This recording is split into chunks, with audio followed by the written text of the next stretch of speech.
Yeah, I'm a giant Asian guy. Yep. Because I'm like this, you know, people will say weird shit to me. Like, I had a guy come up to me, he's like, you, no, you Asians. You don't get that big. You know, and then he just stood around like I was supposed to say something back, like, what the fuck you want me to say? Just like, shit, you caught me. And then I split into two small Chinese guys.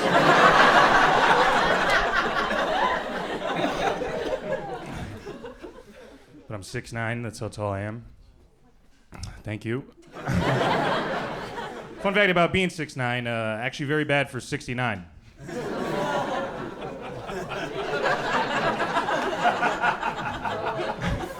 Yeah, like, I don't know if you guys ever gotten a belly button rim job. Yeah, it's not doing that much. Yeah, being a giant Asian, I mean, come on. This is no woman's fetish in the United States. Okay, you never heard a woman be like, when I was growing up, I used to have posters of Yao Ming.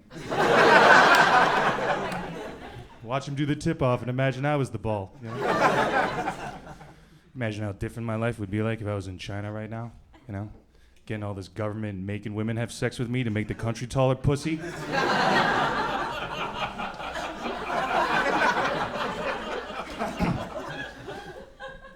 Anyways, as a big guy, it's hard to get around, you know? Like, every time I fly, I gotta sit in that exit row seat. It's weird.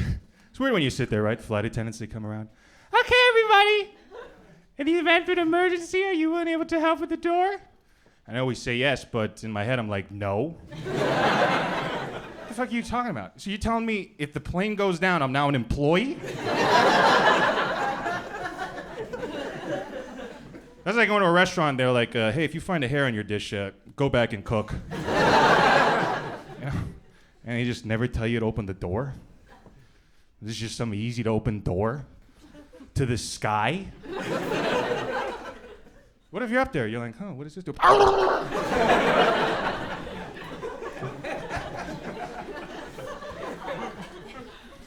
And then they need verbal confirmation. Like, what are you going to use that against me?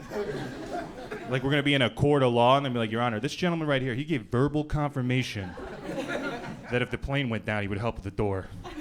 You know what he did instead, this son of a bitch? He sat in a pool of his own urine crying.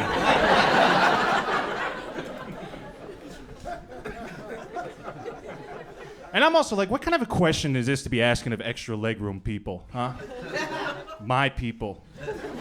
Okay, I'm sitting there, I'm a giant. Okay, the guy sitting next to me, he's like the exact width of the door. Okay? Then there's like a dentist from Tulsa reading romance novels. And there's like some old lady who can't stop itching on her varicose veins. I know, and you're telling me this is the emergency squad? When the plane goes down, we're all just gonna get it together. Oh, Avengers, assemble!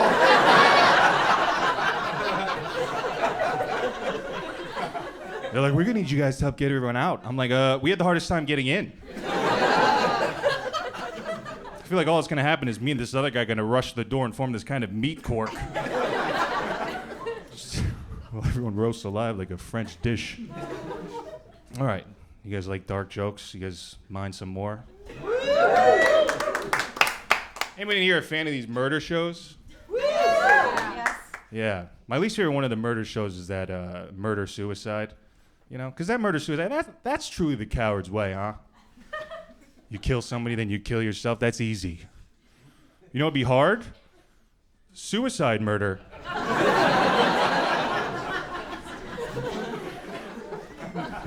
Right? Because how would you even do that, you know? Hang yourself on a ceiling fan and tape knives to your feet? Jump off a building on another guy? Ah! My favorite part is at the end they'll do like profiles of the killers, you know, and they'll be like, oh, it turns out this killer, he was a paranoid schizophrenic. And I always hear that and I was like, why did we do that?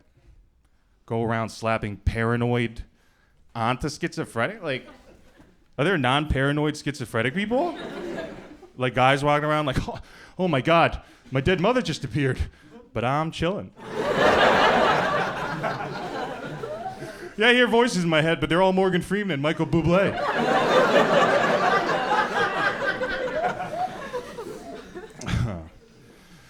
But yes, I've been working on my mental health. Anybody in therapy in here? All right, sounds like it's working. Do you guys know that therapists also have to go to therapy? Yes. Yeah, and then like presumably those therapists have to go to therapy. You think there's like a therapist at the end of it who's just like, I just gotta fucking man up!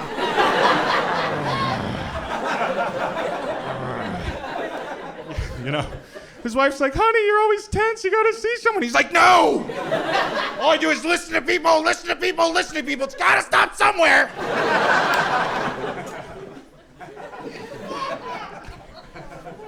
Oh, therapy's interesting, you know? You ever have this like weird moment in therapy where you're like weeks kind of going good, but you still want to do therapy, so you start like making shit up. Like kind of piss yourself off a little, you know? You're like, actually, this week wasn't so bad, which is exactly the type of week my mom would ruin. But yeah, therapy's good. Helps me examine all kinds of things about myself, like mansplaining, you know? I'm not a mansplainer anymore, you know? But it used to be like, well, you know, sometimes you just got caught up talking about Winston Churchill. Like crime statistics, and you ended up mansplaining. You didn't really want to, but there it is. So you need some kind of a way to get out of it if you ever find yourself mansplaining. So this is the way I thought of, fellas, pay attention. If you ever find yourself mansplaining, all you got to do is at the end you go, and you know, a woman told me that.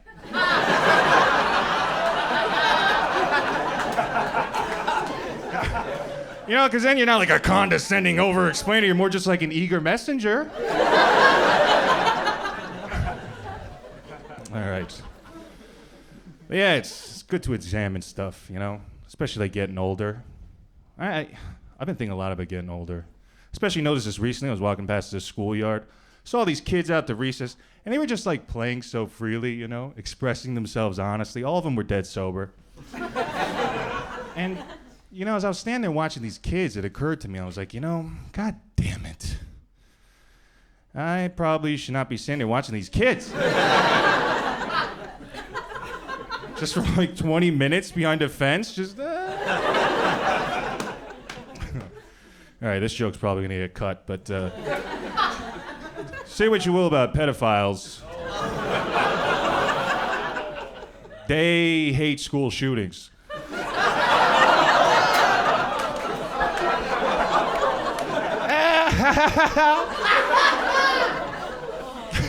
Like, this is you hearing about a school shooting. You're like, oh no, this is a pedophile hearing about a school shooting. He's like, no! This is gotta stop! I'm a New Yorker. I was out in the train. I was trying to get on the train like a couple days ago. And in front of me there was like two Chinese guys. And then there was like this old homeless guy, right? Suddenly the old homeless guy starts going wild. He's like, ah, yeah, you Chinese motherfuckers! Like that, right?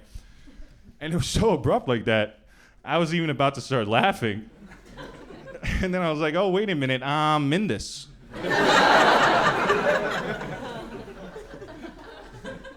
But then he said one of the most peculiar things, right? He goes, you motherfuckers are the worst. Always standing there. Assessing me. Like, he said, assessing me. And I was like, what does that mean? Assessing? Like, okay, like, this is my theory on what I think it means, okay? Like these are Asian eyes, right? You guys can see.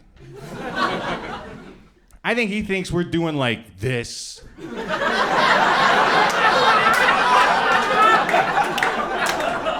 Like all day, every day, nonstop. Just like, what the fuck is going on?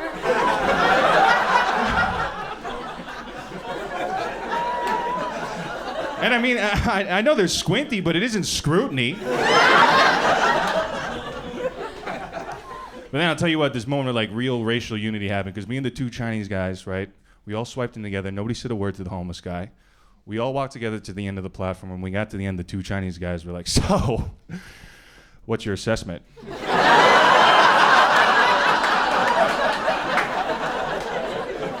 I was like, the subject may have ascertained the truth, but he poses no threat to the plan. And then we all bowed. All right, thank you guys so much. I'm Jason Choi.